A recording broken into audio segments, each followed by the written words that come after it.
All right, let's try to do this. It's Snug D here. I've got a follow-up on the Ashthorpe 30-inch kids. I've got Augie the cat, who's being a real pain because my son is not home and he's starved for attention. The first issue I want to address is the bridge. It took me a long time to get the strings intonated and to get the string height set up, and the problem is that the saddles bind against each other, and I think that is just a function of the thin neck and how it's set up, and it's just binding this way. So once I figured that up and figured out why things weren't moving, and I could kind of make it move and get, I figured it out and it was fine. The tuners are, they're okay. They sort of hold tune well enough. So I've got just this, I've got a little no-name 10-watt practice amp here.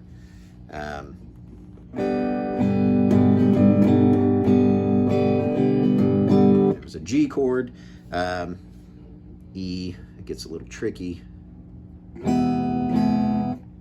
So the problem is, this is a me problem, is the frets, the neck is so small, the frets are so small, I can't chord without bending the strings, without trying. I'm trying not.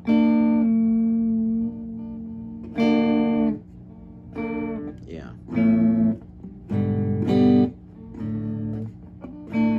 So, this is definitely a guitar for little kids. Now, I'm not a very good player. I don't have dexterous fingers. I got clumsy hands. My fingers aren't exceptionally large, but I don't have that fine control. And now something's out of tune.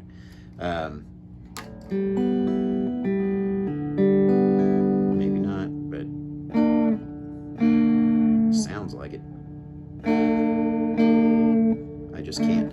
So using this for anything other than my daughter learning to play is the extent of what this thing is capable of, I'm pretty sure. Even if you go up here, see, but I can't get a second finger on there.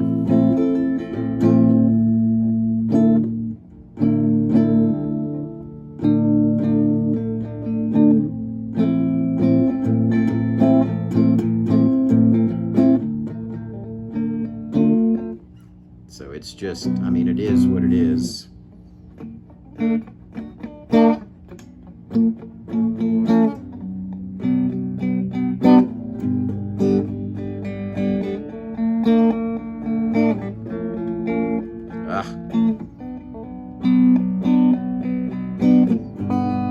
So yeah, so if you're thinking about getting something like this, I would really suggest researching the other options first. For $70, I've just had to, the tuners they're not terrible. They're about what you would expect on a really cheap guitar. But I've got guitars, other cheap guitars that it holds tune better. And maybe it's, a different set of strings would be different.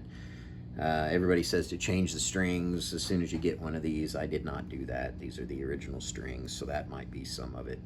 I still don't like that the pickup is offset.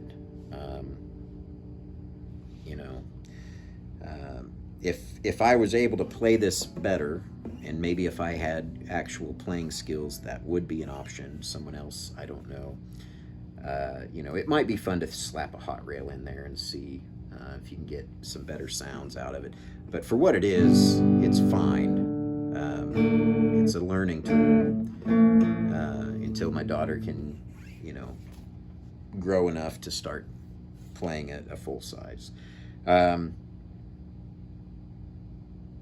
yeah, it looks nice. It's pretty purple. The back is pretty much black. The neck feels weird still. I've tried taking microfiber cloth to it. I think I'm just gonna have to get some very fine sandpaper. It just has like this grit feeling to it in places. The you know it is what it is, but I don't think it should cost $70. And I've looked online. There's other options, for around the same or less. And I would say if you're in the market for getting something like this, maybe research those other brands. And this is maybe the last resort.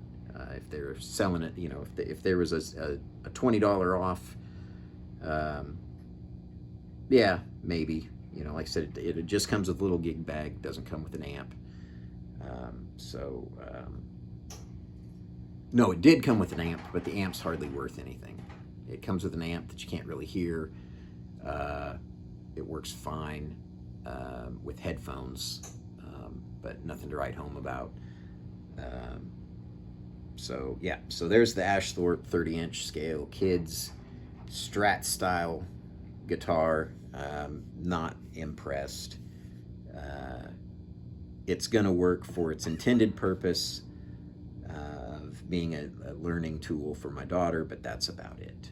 And I would think that for that price of $69 whatever on Amazon, it just it's a disappointment. So buyer beware.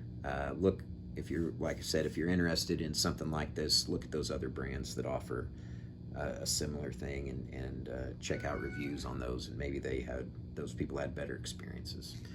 Anyway, that's me signing off. Have a good night.